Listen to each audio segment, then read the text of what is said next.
Neuroeducación, como tal término, como tal concepto, arranca de lo que hoy está sucediendo en el mundo, conocido en parte por el mundo intelectual, cero en la sociedad, y es que la sociedad va a asistir o está asistiendo a un cambio en la cultura que le rodea. La cultura está cambiando y lo hará dramáticamente y nos daremos muy pronto cuenta. Yo he escrito un libro llamado Neurocultura, que es una cultura basada en el cerebro. En definitiva, una cultura que estará fundamentada no en las opiniones ni en lo que hasta ahora ha sido la filosofía, lo humanístico, sino en anclar en el cerebro, que significa al fin y a la postre quienes produce o lo que produce absolutamente todo, hasta, si me arriesgo, la propia realidad que queremos ver y que no existe. Neuroeducación es algo en el contexto de lo que ya ha aparecido hace 20 años de neurofilosofía, neuroética, neuroeconomía y neuroestética. Neuroeducación es sacar ventaja de lo que conocemos acerca de cómo funciona el cerebro para poder aplicarlo a enseñar y aprender mejor. Porque aprendemos y enseñamos a través de nuestro cerebro, y conocer sus funciones es evidente que es la única forma de poder anclar sobre bases sólidas y no sobre opiniones lo que puede ser la enseñanza del futuro. En esa neuroeducación el anclaje está en saber cómo funciona el cerebro. Y hoy lo que sabemos, y es fundamental, es que somos seres emocionales, no racionales, sino emocionales y luego racionales. Todo lo que vemos en el mundo, todo lo que interaccionamos con la gente, entra por lo sensorial, que es la visión, la audición, el gusto, el olfato, el tacto, pero entra al sistema emocional para que le imprima un color de significado como es bueno, malo, recompensa, castigo, dolor. Y es a partir de ahí que entra a la razón. Por eso yo suelo decir que no hay ideas, que no hay razón sin emoción. No hay pensamiento que no tenga un significado de bueno o malo, para todos. Y eso tiene una implicación importante para enseñar.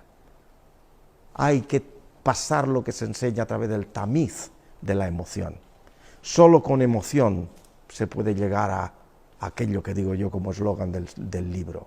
Solo se puede aprender aquello que se ama, aquello que te dice algo, aquello que rompe el esquema, aquello que destruye la monotonía y de pronto se dice, qué interesante es lo que me están contando.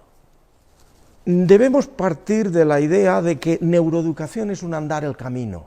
Es y hemos comenzado a andar, pero no hay nada todavía reglado que pueda decir, doctor Mora, tráigame usted el librito, que el maestro coge y dice, 1, 2, 3, 4, todavía no. Estamos en ese camino. Y en ese camino ya hay instituciones prestigiosas, por supuesto, en el mundo, como la Brain Mind and Education en Cambridge, en Inglaterra, que es nuestro foro y foco a la hora de seguir caminando. Pero lo que sí ya digo, hemos podido sacar a la conclusión de lo que he dicho anteriormente de la emoción, es que el maestro tiene que hacer curioso lo que enseña. No se puede ser aburrido, no se puede salir al aula simplemente como se sale, en maestros no preparados, muy jóvenes y sin ningún, digamos, background acerca de lo que hay que interconectar con el niño que aprende, o del profesor excelente en la universidad, que no entienda que la curiosidad es lo que te despierta, y la curiosidad es lo que hace de enlace para abrir de par en par las puertas de la atención. Hoy no se le puede pedir a un niño, ni de 3 años en preescolar, ni de 6 en primaria, ni el adolescente en la enseñanza media, ni en la universidad, que preste atención a nada. No se le puede decir, Pedrito, presta atención, que no me estás prestando atención. No, eso no existe, no te va a prestarte atención. La atención nace solo cuando se evoca. hazle a Pedrito algo interesante y verás como tú no necesitas pedirle la atención sale sola. Por eso en clase, lo fundamental es comenzar una clase, nunca llegando y nada más empezar, decir, mire usted, mirad que lo que vamos a estudiar y tal y cual, 2 más 4 por 8, no, eso no vale. Hay que empezar distendiendo el ambiente, creando una cierta empatía y transmitiendo algún mensaje que pudiera ser lo que te ha sucedido en el autobús, pudiera ser algo que llevas preparado, para que de alguna manera puedas realizar esa empatía que permita que ellos presten atención. Algo interesante, en eso es en lo que fundamentalmente están los estudios en neurociencia, para saber y registrar en cerebros cuáles son las áreas que se activarán cuando, por ejemplo, yo digo en clase. Miren ustedes, ¿a qué es interesante lo que les estoy contando? Pero además de eso, ¿qué le dicen ustedes si yo viese, o sin verlo, aparece una jirafa detrás de mí y desaparece sin que yo lo vea? ¿Prestarían ustedes la atención a lo que yo estoy diciendo? ¿O a la jirafa? ¿A qué resulta más interesante? ¿A qué resulta más curioso el fenómeno de la jirafa? Bueno, en definitiva, queremos convertir lo que es la enseñanza y lo que es el maestro, si se puede hablar así, en jirafas, en algo que el niño esté con la atención puesta. Y queremos estudiar lo que es el rendimiento mental, y queremos estudiar lo que significa fundamentalmente el tiempo que requiere un niño con su foco atencional, un adolescente o un adulto, que significa ya lógicamente el que va a la universidad, para poder ser eficientes. En todo eso va la neuroeducación.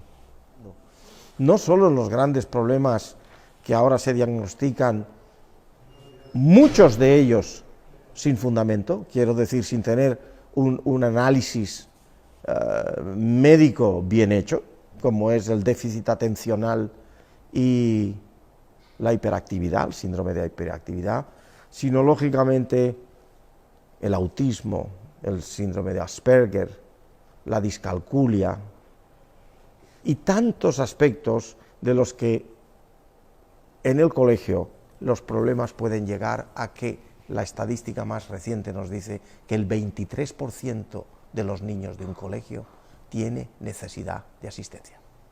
Eso es una cifra dramática, porque hoy nos estamos dando cuenta, sobre todo con los niños pequeños, eso que llamamos plasticidad del cerebro, la susceptibilidad que tiene un niño a poder fácilmente sentirse apagado, sin que se note, porque el niño sale, más que en la clase, que no aprende bien, pero cuando el niño sale en el colegio al recreo, usted nota que es tan contento como el otro, y usted nota que todo está estupendo, pero en la clase no rinde, y el maestro en algún momento ha visto que el niño es inteligente. ¿Qué está pasando?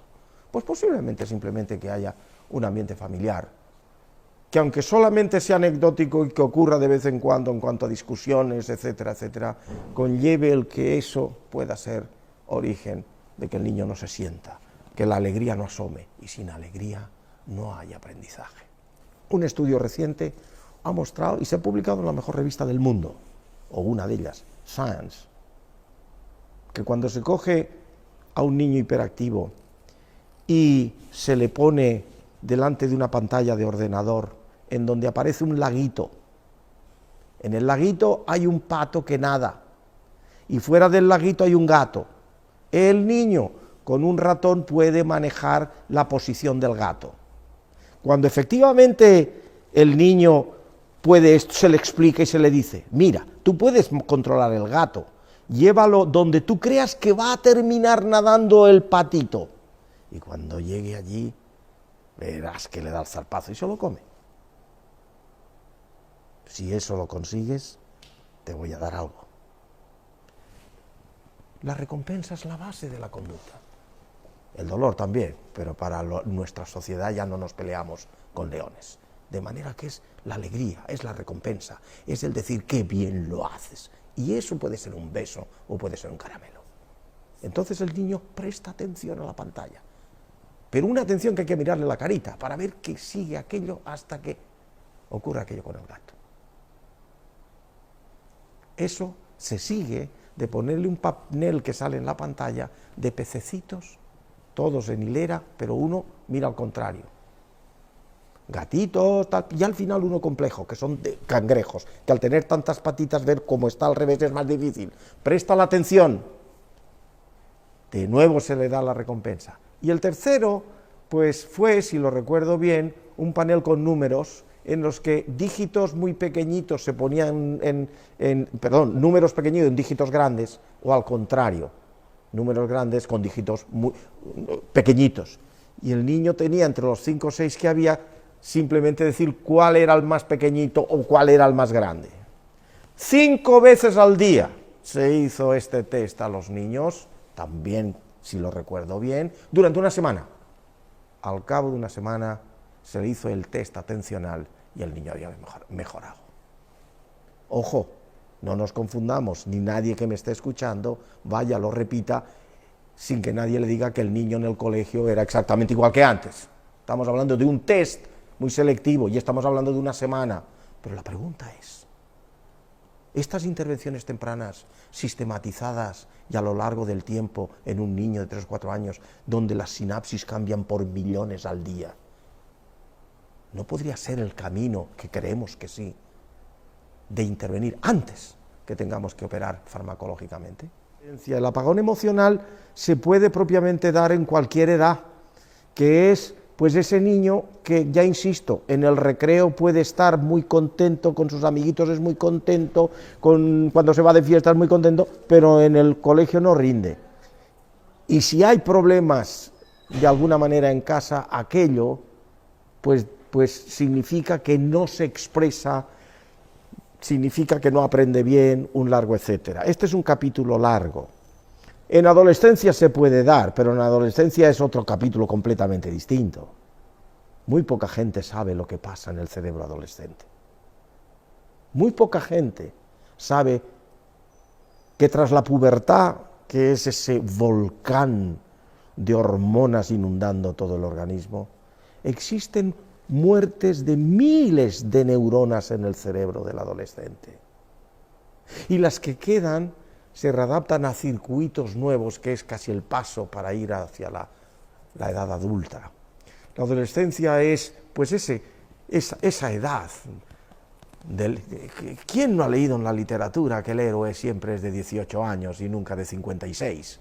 Es decir, el del altruismo, el de romper esquemas. Y eso tiene que ver con una convulsión cerebral que existe.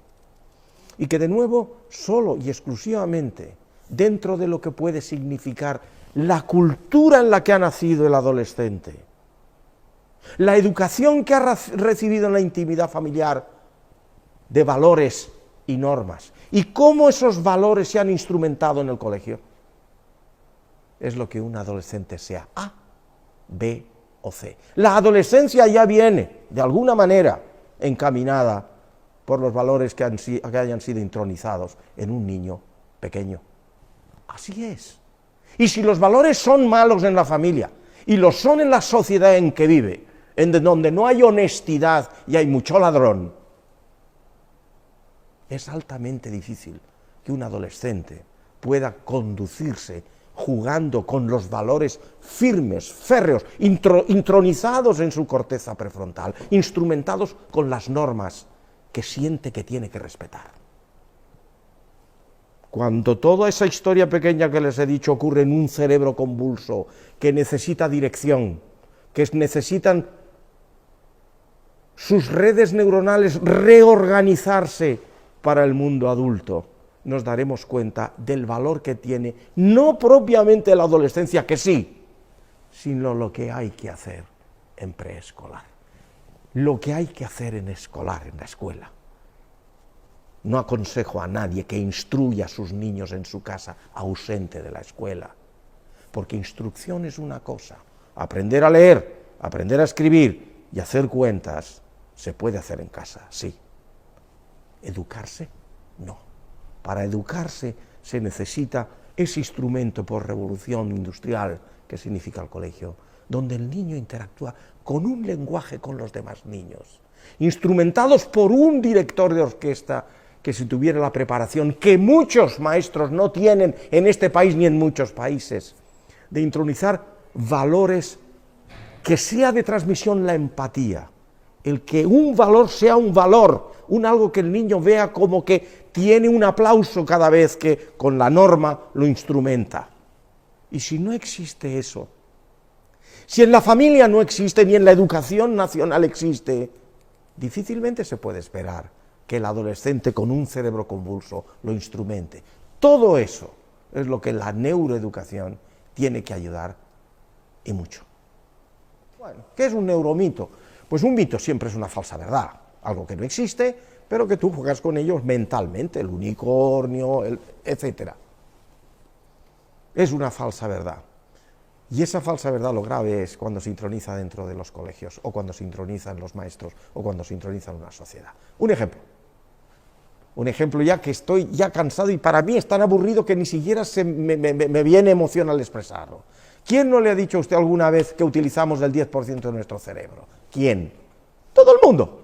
Cuando yo ya hablo de neuromitos, es mitos en cuanto al cerebro, y eso repercute en los niños y el colegio. Si lo intronizas en un niño chiquitito, lo va a tener para siempre. Es lo que estamos hablando. Y entonces, cuando le dices efectivamente a un colegio, llega un señor con una maletita y le dice, o a alguien le dice, hemos descubierto un sistema para que del 10% te pueda pasar a que puedas disfrutar del 20%. Eso vale tanto. Y al cabo de unos meses, un año, tal, se te acerca y dice, ya tienes el 20, ahora tengo un sistema para el 30. ¡Es dinero! El cerebro se utiliza todo él, con eficiencia distinta según el entrenamiento. Pero todo él, y fundamentalmente, si no me quiero vender en Honduras, sí decirles que cuando hablo de todo él, por supuesto que los circuitos neuronales distribuidos en redes que tienen que ver con la función específica que vas a trabajar. Pero todo, no hay 10%. Ha aparecido en la revista Nature, hace muy poquito, en el 2014, precisamente entre maestros. ¿Quiénes todavía aceptan ese mito? Maestros de países como Inglaterra, como varios, y casi el 50% de los maestros creen en el mito, y ese mito lo transmiten a los niños, y los niños lógicamente pues trabajarán para que en vez del 10 pues hagamos el 20 o el 30 o el 50, en definitiva, como esos 50 y tantos mitos, cerebro derecho, cerebro izquierdo, o el mito de que el niño o la niña de 18 años que ya se siente no sé qué y es capaz de votar y tal, pues ya ha llegado al desarrollo máximo de su cerebro. Es otro mito. Un niño y una niña de 18 años no tiene desarrollado el cerebro, sobre todo las partes que tienen que ver con lo más esencialmente humano, que son valores y que son normas. Es la corteza prefrontal. Eso no termina de desarrollarse hasta alcanzados los 25, 26 años. Y eso hay que saberlo, porque de alguna manera repercute enormemente en esa adolescencia de la que estamos hablando. En definitiva, mucho que hablar, mucho que la neurociencia puede aportar en el sentido de conozcamos cómo funciona el cerebro, aprendamos de ello, y apliquémoslo, sobre todo en nuestro país, seleccionando muy delicadamente quién va a ser maestro. El maestro debe de ser la joya de la corona de un país. Intronizar valores serios, y no estoy hablando de valores religiosos ni sobrenaturales, estoy hablando de valores naturales, de valores de lo que significa el respeto y la dignidad entre seres humanos. Es consustancial, y eso es por lo que tenemos que luchar, y eso en parte quien puede ayudar decididamente es el conocimiento de cómo funciona el cerebro.